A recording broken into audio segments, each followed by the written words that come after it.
Hello students, welcome to all in my next lecture of thermodynamics. In this lecture, we will discuss about the first law of thermodynamics. In the last lecture, we discussed about the heat and work interaction. First law of thermodynamics. First law को quantitative law भी बोलते हैं and another name of first law is energy conservation law. And another name of first law of thermodynamics is Joule's law. तो first law of thermodynamics को quantitative law भी बोलते हैं, energy conservation law भी बोलते हैं और जूल्स लॉ भी बोलते हैं। जूल्स लॉ इसलिए बोलते हैं क्योंकि फर्स्ट लॉ ऑफ थर्मोडायनेमिक्स को जूल्स जो साइंटिस्ट हैं उन्होंने प्रपोज किया था। एनर्जी कंजर्वेशन लॉ के नाम से आपने इसको पहले इसका जो स्टेटमेंट है वो पढ़ा भी होगा। एनर्जी कंजर्वेशन लॉ क्या था? Energy can neither be created nor be destroyed, rather it converts from one form of energy to another form। यानी कि एनर्जी ना तो क्रिएट की जा सकती है ना ही डिस्ट्रॉय की जा सकती है, वो सिर्फ एक फॉर्म से दूसरे फॉर्म में कन्वर्ट की जा सकती है। तो that is the energy conservation law और यही फर्स्ट लॉ ऑफ थर्मोडायनेमिक्स भी है। लेकिन थर्मोडायनेमिक्स में हम इस लॉ को थोड़ा प्रोफेशनल वे में पढ़ते हैं। तो थर्मोडायनेमिक्स के अंदर इस लॉ की जो डेफिनेशन है, लॉ तो वही है सेम मैथमेटिकली अगर हम देखेंगे तो, लेकिन इसका जो स्टेटमेंट है वो थोड़ा प्रोफेशनल हो जाता है, टेक्निकल के हिसाब से उसको थोड़ा चेंज कर दिया जाता है। तो क्या है वो statement? For the closed system undergoing A cyclic process. Closed system की बात कर रहे हैं पहले, तो जो लॉ है वो क्लोज सिस्टम के लिए डिफाइन किया गया है। अंडरगोइंग ए साइक्लिक प्रोसेस, तो जो लॉ है वो सिर्फ अभी साइक्लिक प्रोसेस के लिए हम डिफाइन कर रहे हैं। जो प्रोसेस है वो साइक्लिक होना चाहिए। साइक्लिक क्या बताया था लास्ट लेक्चर में हमने डिस्कस किया था? Cyclic processes is that type of process in which initial and final state is same। तो जो सिस्टम इनिशियल स्टेट जहां से वो शुरू हो रहा है और वापस लौट के वहीं पे वापस आ जाता है, तो that process is cyclic process, जिसमें इनिशियल और फाइनल स्टेट सेम होती है। तो साइक्लिक प्रोसेस के लिए बात कर रहे हैं। और दूसरा अभी हम क्लोज्ड सिस्टम के लिए इसको डिफाइन कर रहे हैं। तो for a closed system undergoing A cyclic process, the net heat interaction means उस साइक्लिक प्रोसेस में जितने भी इंटरमीडिएट प्रोसेसेस हुए हैं उसमें जितना भी टोटल नेट हीट इंटरेक्शन हुआ है, that will equal to the net work interaction। means किसी सिस्टम के अंडरगोइंग ए साइक्लिक प्रोसेस इनिशियल स्टेट से फाइनल स्टेट तक वापस आने में जो नेट हीट इंटरेक्शन हुआ है और जो नेट वर्क इंटरेक्शन हुआ है वो दोनों क्या होंगे? बराबर होंगे। when they are expressed in their own unit, जब उनकी यूनिट जो दोनों की होगी सेम होगी। तो एनर्जी की यूनिट हमने क्या डिफाइन की थी? हीट के लिए भी और वर्क के लिए भी जूल। यानी कि अगर जूल में हम उनको उसको डिफाइन कर रहे हैं तो net heat interaction or net work interaction for a cyclic process in a closed system will be equal। तो ये क्या होंगे? इक्वल होंगे। इसको मैथमेटिकली अगर हम इसको डिफाइन करते हैं तो ये क्या हो जाएगा? For a cyclic process, cyclic के लिए इस तरह से साइकिल बना देते हैं यहाँ पे इंटीग्रल पे, तो ये क्या डिफाइन करता है? For a cyclic process change या net heat interaction, heat is a path function तो उसको डी को क्रॉस कर देते हैं। This is not an exact differential, this is inexact differential। now total heat interaction will be equal to, for a cyclic process, total work interaction। so this is the mathematical form of first law of thermodynamics for cyclic process। total heat interaction will be equal to the total work interaction in a cyclic process for a closed system। तो this is the first law of thermodynamics. इसका मतलब अभी भी वही है। क्या meaning है इसका? मीनिंग इज कि टोटल हीट इंटरेक्शन जो होगा किसी भी प्रोसेस में वो वर्क इंटरेक्शन के बराबर होगा। इसका मतलब हीट ही वर्क में कन्वर्ट हो जाएगी या वर्क हीट में कन्वर्ट हो जाएगा। ना तो एनर्जी कहीं जनरेट होगी, क्रिएट होगी, और ना ही वो एनर्जी डिस्ट्रॉय होगी। या तो हीट वर्क में कन्वर्ट हो जाएगी या वर्क जो है वो हीट में कन्वर्ट हो जाएगा। सिर्फ it can only be converted from one form of energy to other form, यानी कि हीट वर्क में कन्वर्ट हो जाएगी और वर्क हीट में कन्वर्ट हो जाएगा। ठीक है, तो जो इसका जो मीनिंग है, जो energy can nether be created nor be destroyed, वो यही है। बस इसको थर्मोडायनेमिक्स में हम अलग फॉर्म में पढ़ते हैं, बाकी लॉ जो है वो बिल्कुल सेम है। नाउ दिस इक्वेशन, ये जो हमने मैथमेटिकल इक्वेशन लिखी है फर्स्ट लॉ ऑफ थर्मोडायनेमिक्स की, it is applicable For both reversible, it is applicable for reversible process or as well as irreversible process. ये दोनों के लिए applicable है. रिवर्सिबल प्रोसेस के लिए भी एप्लीकेबल है और इरिवर्सिबल प्रोसेसेस के लिए भी ये फर्स्ट लॉ थर्मोडायनेमिक्स जो है वो वैलिड है, क्योंकि यहाँ पे हमने कहीं भी ये इसमें मेंशन नहीं किया है कि ये सिर्फ रिवर्सिबल के लिए है, इरिवर्सिबल के लिए. इसका मतलब जो फर्स्ट लॉ ऑफ थर्मोडायनेमिक्स है वो इरिवर्सिबल और रिवर्सिबल दोनों प्रोसेसेस के लिए वैलिड. तो अब हम देखते हैं कि फर्स्ट लॉ ऑफ थर्मोडायनेमिक्स को और थोड़ा सा जब हम डिटेल में स्टडी करते हैं तो देखते हैं कि इसके कॉन्सिक्वेंसेस क्या हैं. कॉन्सिक्वेंसेस, तो इसके बहुत सारे कॉन्सिक्वेंसेस हैं. पहले हम देखते हैं number 1. Consequences number 1. Consequences number 1 के लिए हम क्या करते हैं, यहाँ पे एक पीवी डायग्राम ड्रॉ करते हैं.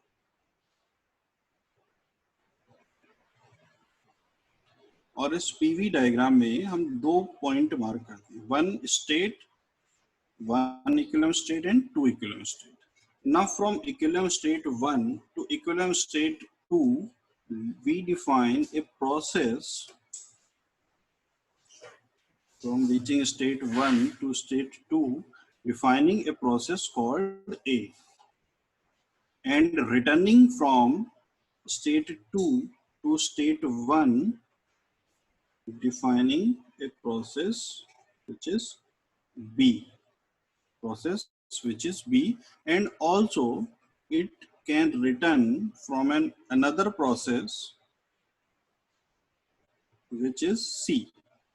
तो एक इक्विलिब्रियम स्टेट 1 से इक्विलिब्रियम स्टेट 2 तक आने के लिए एक प्रोसेस है A, लेकिन 2 से 1 पे जाने के लिए 2 प्रोसेस हैं, process B and process C. और जो इक्विलिब्रियम स्टेट हैं वो क्या है, 1 और 2 हैं. तो यहाँ पे 2 साइकिल हैं. साइकिल या cyclic process 1A 2B1, and दूसरी साइकिल क्या हो जाएगी, साइकिल 1A 2C1. यानी कि ये वाली साइकिल, एक साइकिल कंप्लीटेड, इनिशियल स्टेट और वापस लोड के बाद में फाइनल स्टेट भी सेम है, और दूसरी ये वाली साइकिल 1AB1. तो ये भी एक साइकिल है. तो 2 साइकिल है यहाँ पे. अब इन पहले हम 1A2B1 इस साइकिल के लिए फर्स्ट लॉ ऑफ थर्मोडायनामिक्स लगाते हैं. तो क्या है, इसमें 2 प्रोसेस हैं, तो दोनों प्रोसेसेस में हीट इंटरेक्शन होगा ऐसा मान लेते हैं. तो फर्स्ट प्रोसेस, तो नेट हीट इंटरेक्शन कितना होगा, heat interaction in process 1A2 plus heat interaction in process 2B1. ये क्या हो गया, net heat interaction. So this is the left hand side of this equation is equals to net work transfer. तो work transfer इन दोनों processes में क्या हो जाएगा, W1A2 plus W2B1. Now suppose this is equation 1. तो इक्वेशन 1 में, equation 1 एक cycle 1A2B1 के लिए हमने फर्स्ट लॉ ऑफ थर्मोडायनामिक्स यहाँ पे अप्लाई किया साइक्लिक प्रोसेस के लिए. तो net heat interaction will be equal to the net work interaction. उसी तरह से हम इसको फिर से दूसरी साइकिल 1A2C1 के लिए फिर से अप्लाई करते हैं.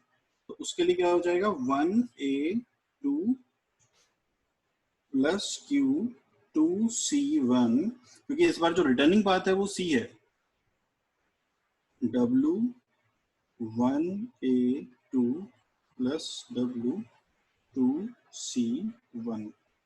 Now suppose this is equation 2. तो इन दोनों इक्वेशंस को अगर मैं इक्वेशन 1 में से 2 को माइनस कर दूं फ्रॉम सब्ट्रैक्टिंग 1 minus 2, तो अगर इक्वेशन 1 में से 2 को मैं माइनस कर देता हूं तो क्या बचेगा, ये तो कैंसिल हो जाएंगे. यहाँ पे आ जाएगा Q2B1 minus Q2C1 is equals to W2B1 minus W2C1. ठीक है. Now this is equation 3. अब यहां से इसका क्या कंक्लूजन निकल के आ रहा है उसको थोड़ा सा एक बार ध्यान से समझना पड़ेगा। ये पीवी डायग्राम है, ये प्रेशर एक्सिस, ये वॉल्यूम एक्सिस। वर्क ट्रांसफर में हमने डिस्कस किया कि पीवी डायग्राम पे किसी भी कर्व के अंडर एरिया वॉल्यूम एक्सिस पे क्या बताता है, वर्क डन। यानी कि सी जो प्रोसेस है, इस प्रोसेस के अंडर में जो एरिया होगा ये वाला, this will be the work done in process 2C1। और इस प्रोसेस के अंडर में जो एरिया आएगा 2V1, that will be the work transfer in process 2V1। ठीक है, तो डायग्राम से यहाँ से साफ क्लियर है कि जो एरिया इस प्रोसेस 2C1 के अंडर में आ रहा है वॉल्यूम एक्सिस पे, वो छोटा है, और जो 2V1 के अंडर में एरिया आएगा वॉल्यूम एक्सिस पे, वो ज्यादा होगा। इसका मतलब कि वर्क ट्रांसफर 2V1 में ज्यादा होगा, 2C1 में कम होगा। तो क्या इसका कंक्लूजन है, that means W2V1 will be not equal to W2C1. Now, if W2V1 is not equal to W2C1, that means W2V1 minus W2C1 is not equal to 0. Now, if W2V1 minus W2C1, ये वाली term जो है, W2V1 minus W2C1 अगर ये 0 नहीं है, इसका मतलब ये वाला भी 0 नहीं होगा। जब RHS 0 नहीं है तो LHS भी 0 नहीं होगा। इसका मतलब Q2V1 minus Q2C1 not equal to 0. That means Q2V1 is not equal to Q2C1. So this is the first consequence of the first law of thermodynamics. क्या है ये consequence? कि heat interaction in process 2V1 is not equal to the heat interaction in process 2C1, जबकि initial state और final state दोनों में same है। इसका मतलब कि जो हीट इंटरेक्शन है वो बी पाथ के लिए अलग है, सी पाथ के लिए अलग है। इसका मतलब वो पाथ पे डिपेंड कर रहा है। इनिशियल स्टेट और फाइनल स्टेट भले ही दोनों प्रोसेस में सेम है, इनिशियल स्टेट्स पे या पॉइंट्स पे वो डिपेंड नहीं कर रहा है। इसका मतलब कि heat transfer is a path function. तो that is the first consequence of first law of thermodynamics. यहाँ पे हमने क्या प्रूव किया, heat is a path function. ठीक है, तो फर्स्ट कॉन्सिक्वेंसेस में देखा कि जो हीट है वो बी और सी दोनों प्रोसेस के लिए डिफरेंट है। इसका मतलब जो हीट है वो एक पाथ फंक्शन है। तो अब हम देखते हैं कॉन्सिक्वेंस नंबर 2, सेकंड कॉन्सिक्वेंस। तो सेकंड कॉन्सिक्वेंस के लिए हमने ये जो इक्वेशन 3 थी उसको हमने वापस से यहाँ पे लिख लिया है। इक्वेशन 3 क्या थी, Q2V1 minus Q2C1 is equals to W2V1 minus W2C1।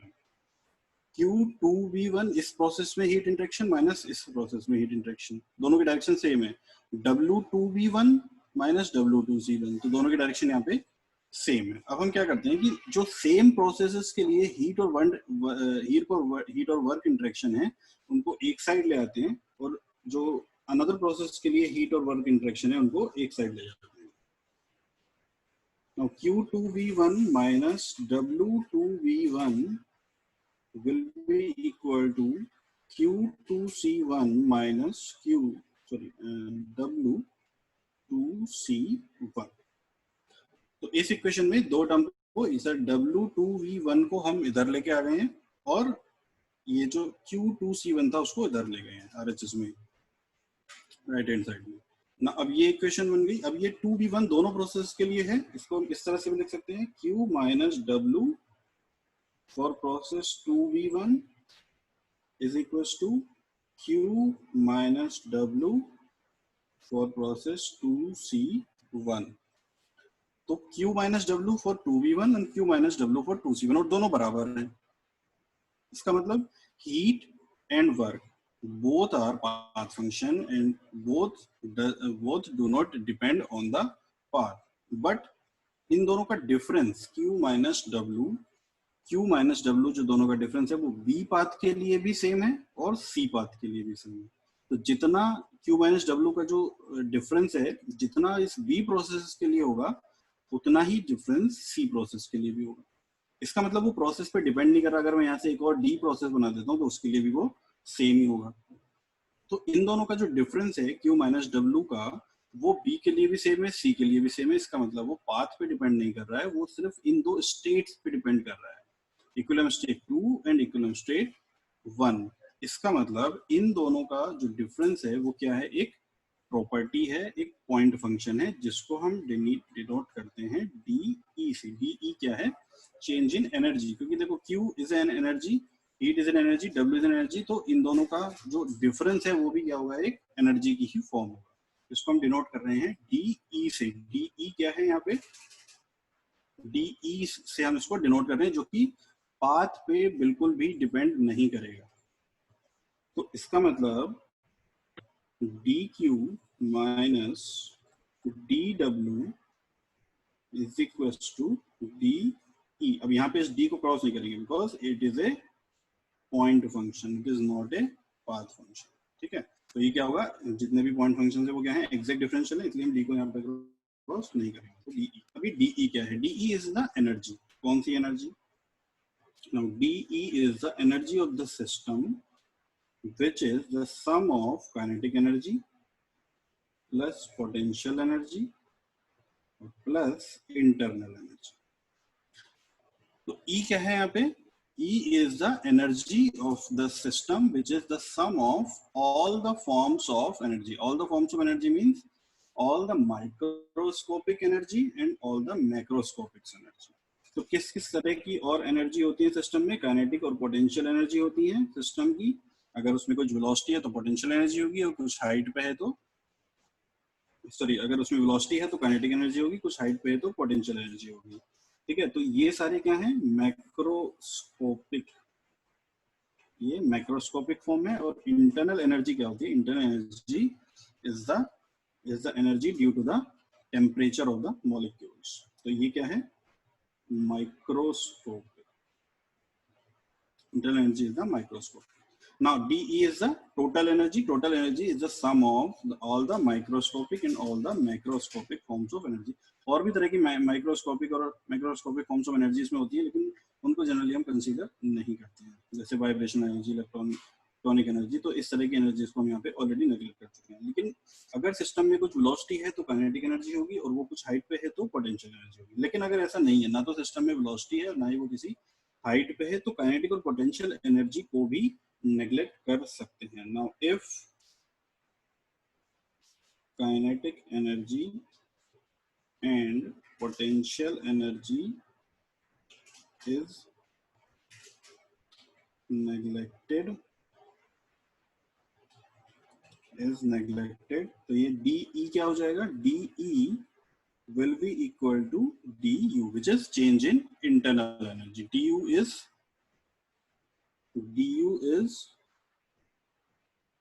change in internal energy। DU is the change in internal energy। ठीक है, तो अब अगर इस DE की वैल्यू को DU हम पुट करते हैं इस इक्वेशन में, तो ये इक्वेशन क्या बन जाती है, DQ minus DW is equal to DU, या फिर DQ is equal to DU plus DW। ठीक है, तो साइक्लिक प्रोसेस के लिए हमने जो फर्स्ट लॉ ऑफ थर्मोडायनामिक्स की मैथमेटिकल इक्वेशन देखी, that is cyclic integral of dq is equal to cyclic integral of dq, उसका एक डिसएडवांटेज है कि वो सिर्फ साइक्लिक प्रोसेस के लिए ही हम अप्लाई कर सकते हैं। किसी एक सिंगल प्रोसेस के लिए अगर हमें फर्स्ट लॉ ऑफ थर्मोडायनामिक्स को अप्लाई करना होगा, तो उसके लिए हम ये वाली इक्वेशन को यूज करेंगे। This is also the first law of thermodynamics for closed process, but not only for cycle, sorry, for closed system and not only for the cyclic process। this is applicable on both reversible and irreversible process, क्योंकि first of thermodynamics जो था वो first reversible और irreversible दोनों process के लिए है। तो फिर ये इक्वेशन भी रिवर्सिबल और इरिवर्सिबल दोनों प्रोसेस के लिए अप्लाई होगी। तो अगर किसी सिंगल प्रोसेस के लिए हमें फर्स्ट लॉ ऑफ थर्मोडायनामिक्स को यूज करना है फॉर ए क्लोज सिस्टम, तो इस इक्वेशन को हम यूज करेंगे। ठीक है, और अगर साइक्लिक प्रोसेस के लिए हमें यूज करना है तो पहले वाली इक्वेशन को यूज करेंगे। तो both are the first law of thermodynamics. ना पहले लेक्चर में हमने डिस्कस किया था कुछ पीडीवी वर्क, यानी कि dw is equal to PDV for reversible process. ना अगर अभी ये जो इक्वेशन है वो रिवर्सिबल और इरिवर्सिबल दोनों के लिए है। रिवर्सिबल और इरिवर्सिबल ये भी दोनों के लिए। ना ओनली फॉर रिवर्सिबल, सिर्फ रिवर्सिबल प्रोसेस के लिए हम यहाँ पे dw की जगह पे pdv लिख सकते हैं for only for reversible process. तो अगर प्रोसेस रिवर्सिबल होगा तो dq is equal to du plus pdv, इस टर्म को भी हम यूज कर सकते हैं। This is only for reversible. ठीक है, तो this is the first law of thermodynamics for a single process that is applicable for both reversible and irreversible process, and this is also the first law of thermodynamics for a single process but only a reversible process. ठीक है, तो this is the consequence number 2, जिसमें first law of thermodynamics को एक single process के लिए भी apply कर सकते हैं। ठीक है, now consequence number 3, consequence number 3 में देखते हैं। तो इससे हम वही फर्स्ट लॉ की इक्वेशन यहाँ पे लिखते हैं, dq is equal to dw plus de की फॉर्म में, टोटल एनर्जी की फॉर्म में। नाउ फॉर आइसोलेटेड सिस्टम हमने क्या डिस्कस किया था, which have fixed mass and energy. ठीक है, तो उसको हम फर्स्ट लॉ से प्रूफ करेंगे। कैसे प्रूफ करेंगे? ठीक है, for an isolated system dq is equal to 0 and dw is equal to 0। Isolated system में ना तो एनर्जी या हीट की फॉर्म में, ना ही वर्क की फॉर्म में बाउंड्री से सिस्टम में आएगी, ना ही सिस्टम से सराउंडिंग में जाएगी, ना ही सराउंडिंग से सिस्टम में आएगी। इसका मतलब ना तो कोई हीट इंटरेक्शन होगा, ना ही कोई वर्क इंटरेक्शन होगा। ना तो हीट इंटरेक्शन होगा, ना वर्क इंटरेक्शन होगा। इसका मतलब dq is equal to 0 and dw is equal to 0। अगर ये दोनों वैल्यूज को हम इस इक्वेशन में पुट कर देंगे तो ये क्या हो जाएगा, de is equal to 0। de is equal to 0 का क्या मतलब है, change in energy of the system is 0। इसका मतलब क्या होगा, that means the energy of the system is constant. Energy of the system is constant. तो सिस्टम की जो एनर्जी है आइसोलेटेड सिस्टम में, वो क्या होती है, कांस्टेंट होती है एनर्जी। ना तो बाउंड्री को क्रॉस करके हीट और वर्क जो है वो बाउंड्री को क्रॉस करके सिस्टम से सराउंडिंग में जा सकते हैं, ना ही सराउंडिंग से सिस्टम में आ सकते हैं। तो this is the consequence number 3। ना उसके बाद देखते हैं हम कॉन्सिक्वेंस नंबर 4। कॉन्सिक्वेंस नंबर 4 में हम एक ऐसी मशीन के बारे में बात करते हैं जो कि एक काल्पनिक मशीन है। उसको हम बोलते हैं perpetual motion machine of first kind, PMM1 उसको शॉर्ट में हम लिखते हैं PMM1। क्या है ये, perpetual motion machine of first kind. तो क्या है ये कॉन्सिक्वेंस, फर्स्ट लॉ के according perpetual motion machine is impossible to construct, क्योंकि ये फर्स्ट लॉ ऑफ थर्मोडायनेमिक्स को क्या वायलेट करती है। कैसे करती है, क्या है first perpetual motion machine of first kind? तो it is impossible to construct a device which producing work continuously without consuming any other form of energy. So this is the another consequence of first law of thermodynamics. Perpetual motion machine एक ऐसी machine है जो continuously work produce कर रही है without consuming any other form of energy. ठीक है, तो it is impossible to construct a device, suppose this is a device जो कि continuously work produce कर रहा है without consuming any other form of energy। तो any other work produce कर रहा है तो any other form of energy क्या हो जाएगा, heat। तो बिना किसी अदर फॉर्म यानी कि हीट को कंज्यूम किए ये डिवाइस कंटिन्यूअसली वर्क प्रोड्यूस कर रहा है। तो फर्स्ट लॉ ऑफ थर्मोडायनेमिक्स क्या बोलता है कि it is impossible to construct a device which producing work continuously without consuming any other form of energy।